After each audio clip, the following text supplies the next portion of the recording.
It is we have a collective responsibility, collective position.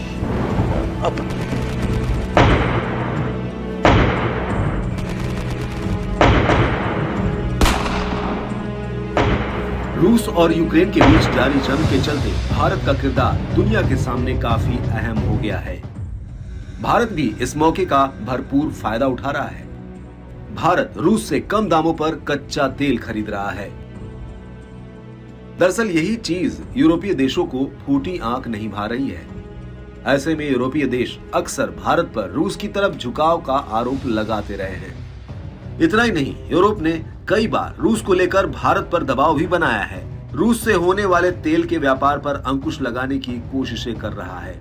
बावजूद इसके भारत अपनी मजबूत विदेश नीति के चलते अपना अलग स्टैंड रखता आया है। इस कड़ी में एक बार फिर भारतीय विदेश मंत्री एस जयशंकर ने यूरोप को दो टूक बड़ा संदेश दिया है।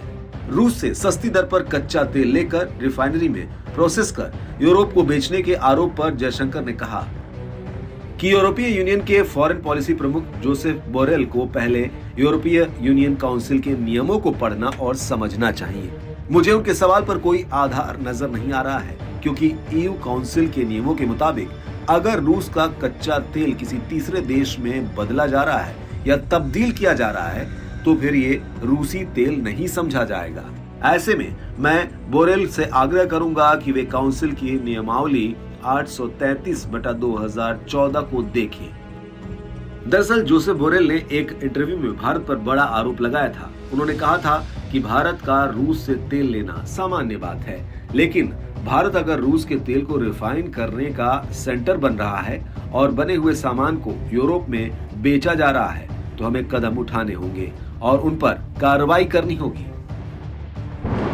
बता दें कि रूस यूक्रेन जंग की शुरुआत के बाद से पिछले एक साल में भारत ने रूस से सबसे ज्यादा तेल खरीदा है।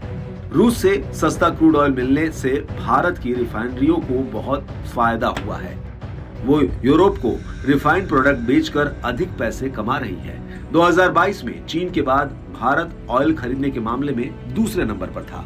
अब एक साल बाद यूरोप को ऑयल बेचने के मामले में भारत ने सऊदी अरब को भी पीछे छोड़ दिया है।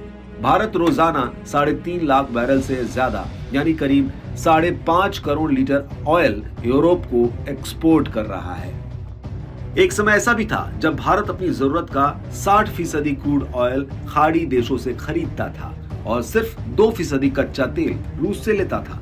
ऐसे में भारत ने वैश्विक हालातों को बखूबी भांपते हुए रूस से रियायत दर पर तेल आयात करना तेज किया, जिसका ही नतीजा है कि भारत अब रिफाइन कर बड़ा एक्सपोर्टर बनने की दिशा में है।